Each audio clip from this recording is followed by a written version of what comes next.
Hi, I'm Dr. Richard Pettyjohn. I've come back to UC Davis today to tell a little bit about the career that I've had, which has been a fantastic career. It was definitely a very important part of my career to come here to UC Davis to get my bachelor's degree and then later on to get my postdoc. But that's a little bit in the future, so let's start at the beginning.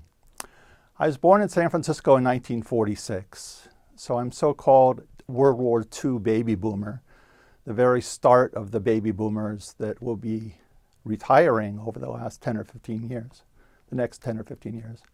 I just retired from the pharmaceutical field last week and have been asked to do this video to summarize my career. I grew up in Cupertino, California, at that time around 1955. Cupertino was not much more than prune and apricot orchards. Today, Cupertino is of course filled with apples, computers, iPads, iPods, and iPhones.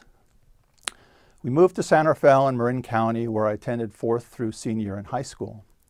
I lived at home and attended Marin Junior College for my freshman and sophomore years to get my college prerequisites behind me. That's always a good thing to do. I was accepted to UC Berkeley, but the free speech movement was in full force and Berkeley was mostly shut down with tear gas that summer. As a result, I also applied to UC Davis, where things were a little calmer. I worked at Chevron Research in the summers to pay my way through UC Davis. It was really exciting, rolling 55-gallon oil barrels and washing oil and polymer soiled glassware. Lots and lots of fun. I have always enjoyed engineering and science, but nuclear energy was the hot topic in the 60s, and I started out with aspirations in nuclear physics. I then became aware that nuclear physicists only do 1 or 2 experiments in their careers. Design the experiment, build the experiment, wait for beam time, run the experiment, and then spend the rest of their career trying to analyze the computer data and write a few papers. In contrast, my perception was that when chemists or engineers have an idea, they can go into the laboratory, do the experiment, and have the data by the end of the day or week. Chemistry and engineering it was. I was convinced.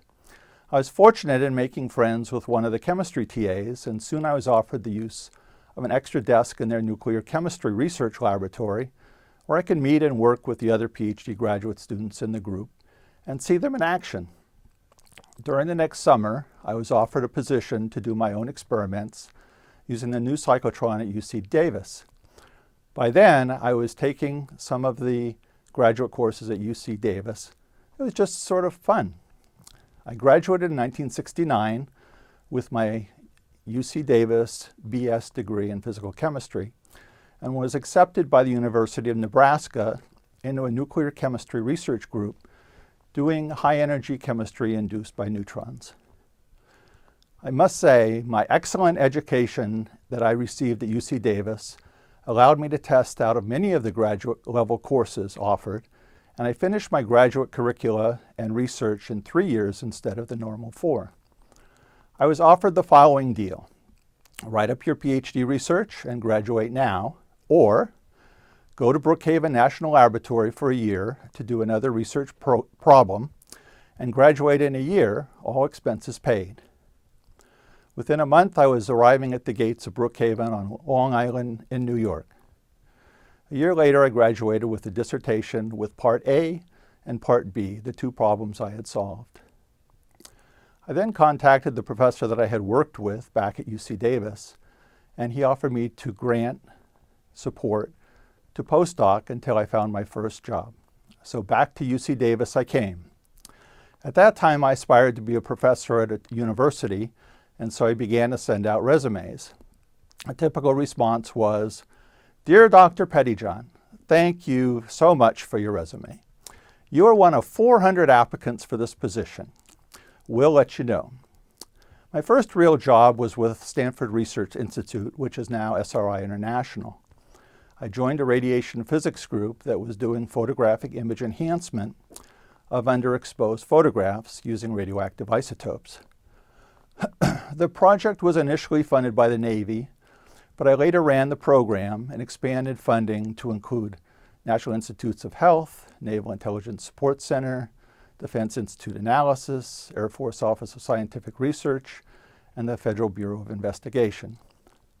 Many of the photographs were classified, so I obtained secret and top secret clearances. After SRI, the dot-com period was heating up, and I decided to get my MBA.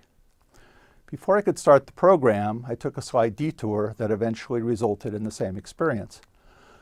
I was recruited to be the president of a startup company to develop scientific diamond and colored gemstone grading techniques. This led to the founding of Gemological Research Corporation and the necessity that I become an expert on diamond and colored stone grading.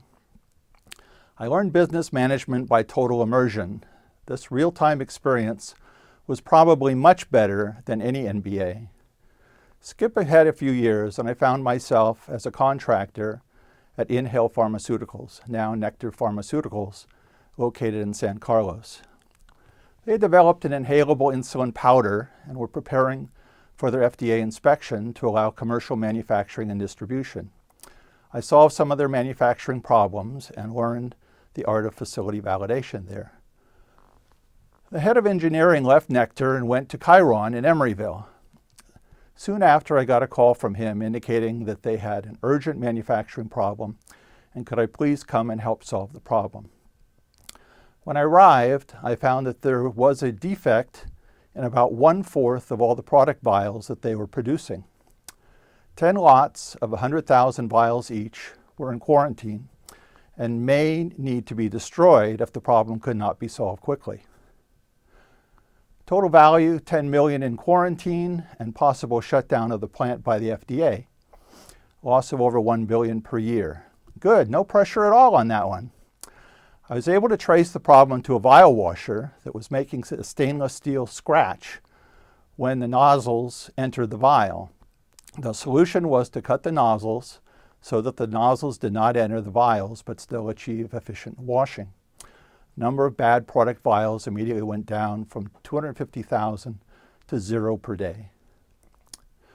There was a big corporate celebration and I was hired soon after as a staff principal engineer in process engineering. As a project manager over the years, I have provided many out-of-the-box engineering, cost-effective solutions to solve a wide range of manufacturing production problems. Let me give you some examples. Lighthouse vial headspace oxygen detection, a new analysis technique. Rotary evaporation replacement project. PDGF is a drug that is made by Novartis, but we did a campaign under contract to Novartis. That was a $3 million project. Replacement of trans-flow filtration hollow fibers with flat sheet membranes. That was necessary due to the fact that the company that was making the fibers no longer made them, and so we had to find a new replacement.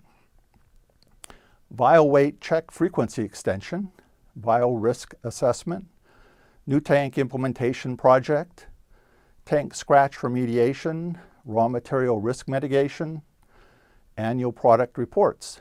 It's been a great career, and I'll miss the daily challenges, but not the pressure. Now that I'm retired, it's time to give back. I look forward to reconnecting to my colleagues and to assist in ensuring the success of science and engineering students at Davis. I sincerely hope that you enjoy your career as much as I have mine. Good luck to you all. Thank you.